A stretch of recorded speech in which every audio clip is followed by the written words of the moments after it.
Welcome to ProSpeak English Dialogue.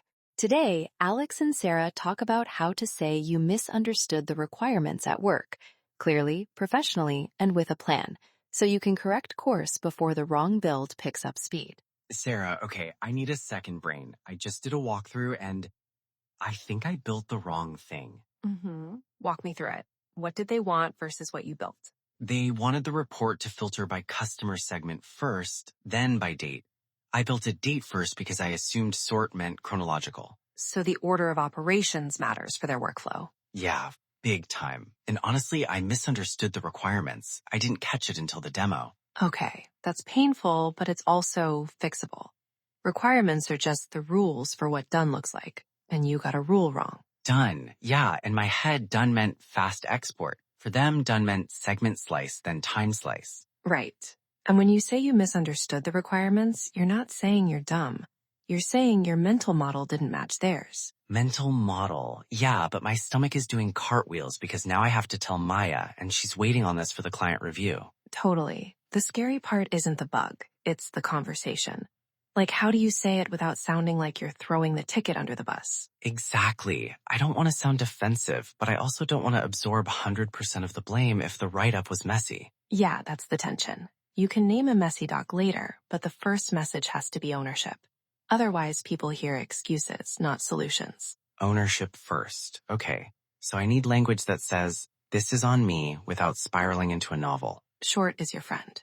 Long messages sound like you're negotiating guilt. Short. Got it. And I should say it soon, right? Before she builds a whole plan around the wrong demo? Yeah, speed matters. Misunderstandings get expensive when people assume silence means everything's aligned. Aligned. We're not aligned. I need to realign. That word feels corporate, but it's accurate. Corporate or not, it's the job. And the first draft people write in panic is usually not great. Okay, be brutal. I wrote, hey Maya, the ticket wasn't super clear, but I can adjust the filters. Oof, the first half sounds like blame. Even if the ticket was fuzzy, leading with that makes her defensive. Yeah, I felt it the second I sent it, like I was sneaking a finger point in through the side door. Another version people use is sorry for the confusion, which is polite, but it's vague. Confusion could mean anything. So confusion doesn't say who misunderstood what. Right. If you want trust, you want specificity. Like, I misunderstood X. Here's what I thought versus what you need. Specificity without writing a dissertation. Exactly.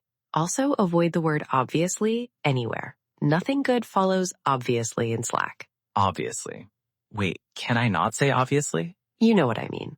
Obviously sounds like you're schooling someone. It raises the temperature. Higher temperature is the last thing I need. I'm already sweating.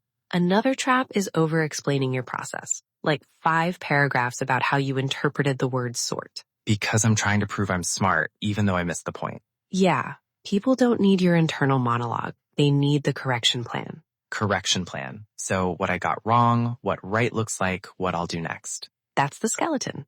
And one more thing. Ask a confirming question at the end, like, does this match your expectation now? So I don't walk away thinking I'm fixed when I'm still wrong. Exactly. Misunderstandings love sequels. Sequels. Great. Okay, but what if she responds cold, like one-word answers? Then you don't match cold with cold. You stay steady. We'll talk about that. So what's the fear underneath? Like, what are you imagining she'll say? That I'm careless, or that I didn't read, or that I should have asked sooner. Which, fair, I should have asked sooner. That last part is real. You can name it without self-destruction. I should have confirmed earlier is different from I'm terrible at my job. Huge difference. One is a behavior, one is an identity attack. Right. And here's the spec trap. If you lead with the requirements were unclear, it can sound like you're protecting your ego, even when the doc really was thin. So when do I bring up the doc? After you own the misunderstanding, after you propose the fix. Then you can add, going forward, can we add an example row so the order is explicit? That's teamwork, not blame. Going forward. So I'm not pretending the ticket was perfect. I'm preventing round 2. Yeah, people respect prevention. They don't respect a courtroom argument in Slack. Courtroom. Okay. Also, is it weird to say misunderstood out loud?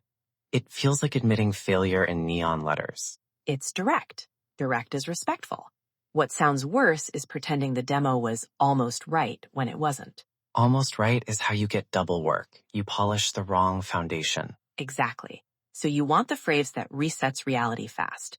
Some people say, I misread the requirement on segment ordering. Same idea, softer verb. Misread. Yeah. That's still ownership. It's not the universe confused me. Another option, I worked off an assumption that wasn't correct. That highlights the assumption without drama. Assumption. That's accurate. I assumed date first because it matched the old screen. And that's useful context, as long as it's one sentence, not a history lesson. One sentence. History lesson bad. Got it. And if Maya is annoyed, don't match the emotion. Match the facts. Calm isn't cold. Calm is professional. Calm is also how I stop myself from apologizing 12 times in one paragraph. Yes, one clean apology, then move to action. Repeated sorry starts sounding like a performance. Performance. Okay. I want to sound like a teammate with a plan, not a main character in a guilt episode. Then let's build the message for real, the one you can actually send. All right, say it like you're talking to Maya. No Slack poetry. Okay, Maya, I need to correct course. I misunderstood the requirement on filter order. I built date first, but you need segment first, then date. That's on me. Strong. Correct course is good. It means we're changing direction on purpose. Correct course. Yeah, like steering the ship back into the channel. Then add the next beat. What happens next? I'll reorder the logic and have an updated demo by Thursday. Thursday is realistic? Doesn't matter for practice. Pick a date you can defend. Commitment matters more than optimism. Okay, updated demo by Thursday. Then maybe, if anything else is required for the client view, tell me now so I don't bake in another wrong assumption. That's great. You're inviting her to tighten the requirement without accusing her. And I can end with, does this match what you expect for the review? Simple check. Perfect. You're basically doing a quick playback. Like, here's my new understanding, confirm it. Playback, so I'm not asking her to trust vibes, I'm asking her to verify the words. Exactly. Another clean line you can use anytime is, I want to make sure we're aligned before I invest more time. That's polite, but it's also a boundary.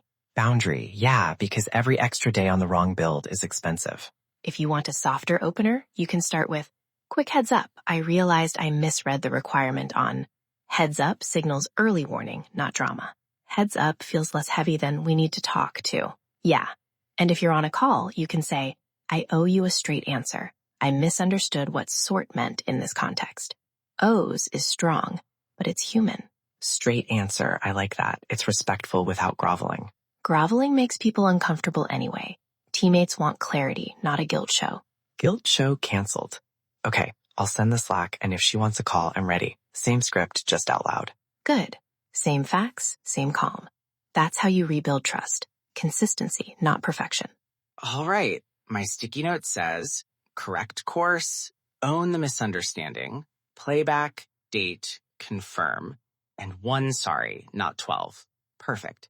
And remember, saying you misunderstood the requirements isn't the end of your reputation. It's the start of alignment. Alignment beats pretending. Okay, I'm sending it. You've got it. Thanks for being the practice audience. And to everyone listening, thanks for joining ProSpeak English Dialogue. We'll catch you in the next episode.